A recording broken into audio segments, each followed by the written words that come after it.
Bruce, let's do a little hot seat temperature check here. 2 weeks left in the regular season.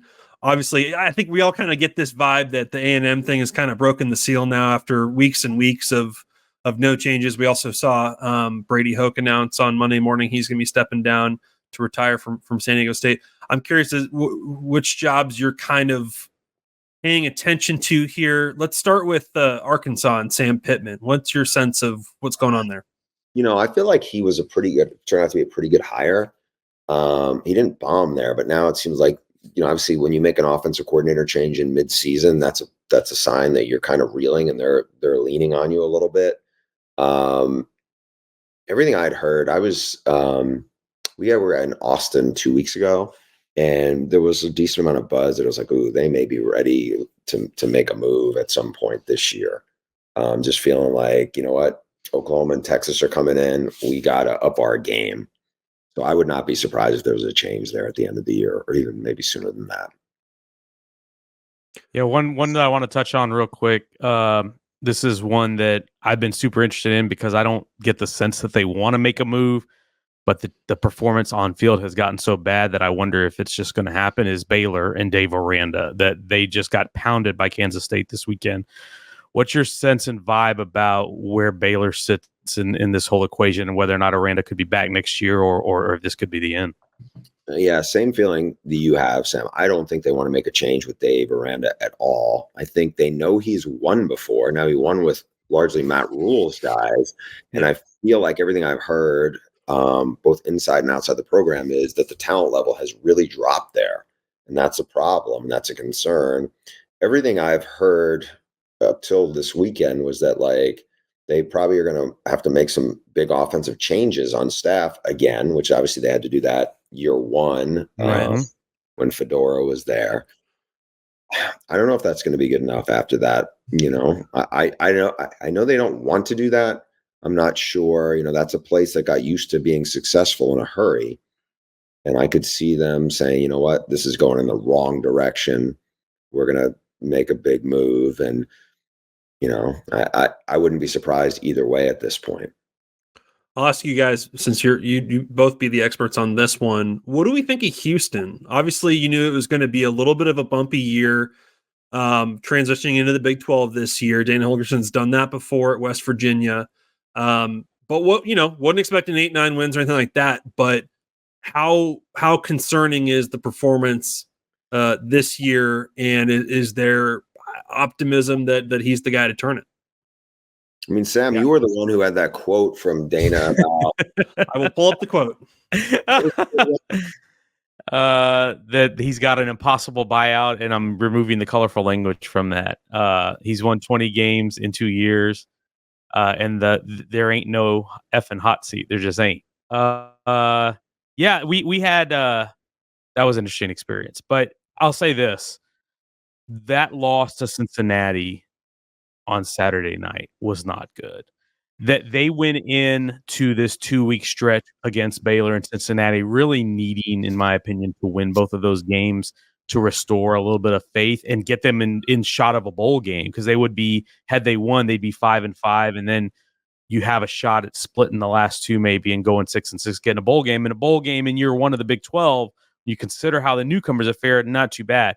But I think Dana has lost a lot of support from the fan base, not just because of the on-field performance, which hasn't been good this year, but also just because sometimes he says things that just don't play well. Like on Saturday after they lost to Cincinnati, he said, that's life in the Big 12. Well, that's technically not a Big 12 team you lost, not a legacy Big 12 team you lost to. It's a team that was in your own conference a year ago. And he made a comment about recruiting a couple of weeks ago about how the ship has sailed on the 2024 class, and that they're going to be turning to the portal in junior colleges heavily. And just, I think he stepped in it so many times that I think it's really made his seat a little warmer than it would if we were just judging on the on-field performance. That said, the on-field performance has been pretty bad. The loss to Rice was a killer. The loss to Cincinnati was a killer. And they needed a Hail Mary to beat West Virginia after giving up a 10-point lead in the final 4 minutes. But I don't get a good sense on this one. That I don't get a good vibe that it's going very, very well. And I think I would be on high alert for this one in the final weeks of the season here. It's going to be interesting to see whether Houston has the money in the stomach to do it. Well, you start with this. Like, they have 2 very winnable games left. I mean, they play Oklahoma State next. Oklahoma State just got smashed by UCF. If they win that game, I think maybe kind of quiets the thing down. If they lose it, oof, because then you're no longer bowl eligible. You're 4-7, and they have UCF, who's like, I feel like they're wildly unpredictable at this point. They're dangerous because they got a lot of speed, but we've seen some crazy games from them, including the Baylor game and everything. But what also, and Sam, you know this better than anybody, you have a very combustible leadership group there. I mean, they pulled the plug on Tony Levine after a really short amount of time. I don't know how long Major Applewhite got there. 2 years. 2 years. And felt like less, but yeah. With winning records both times. Yeah. I mean, look, That's Tony right. Levine basically covered really well prepared for Tom Herman to jump in there. Right. And he recruited pretty well. Yeah. So I wouldn't put anything past Houston at this point. You have that kind of leadership, not just the big booster, but also, the president of the school and everything else. It's just like, I have no idea what they would do. I wouldn't, and all the stuff you said about the optics and those kinds of things, I don't think they play well for Dana, because when it starts to go bad, those are the things that people pick at, where and a lot of times brutally honest. And sometimes that's great for us in the media, but it's not good when things are not winning. And that's why I would not be surprised if they made a change there. I don't know anything that they're ready to make one. I mean, losing to Cincinnati with the shape Cincinnati's been in this year, that was like, oof, that's a tough one. That's in some ways it may feel as, I don't know if it feels worse than Rice, but it's a bad 1-2 punch. Yeah. Before we let you go, there's obviously a couple weeks left. We mentioned Brady Hoke, San Diego State, Andy Avalos at Boise State's out. Of course, there's the other couple openings, Michigan State and Northwestern, that have been out there for a while. Just what are you watching the most here as we wind down the season and head full-fledged into the carousel? Those 3 that are in within, I don't know what they are, within 4 hours, Arkansas, Houston, Baylor, are some of the bigger ticket items that are left there. Syracuse with Dino Babers. I'd heard going into the year there was some heat mounting on him. I wouldn't be surprised if they ended up making a move.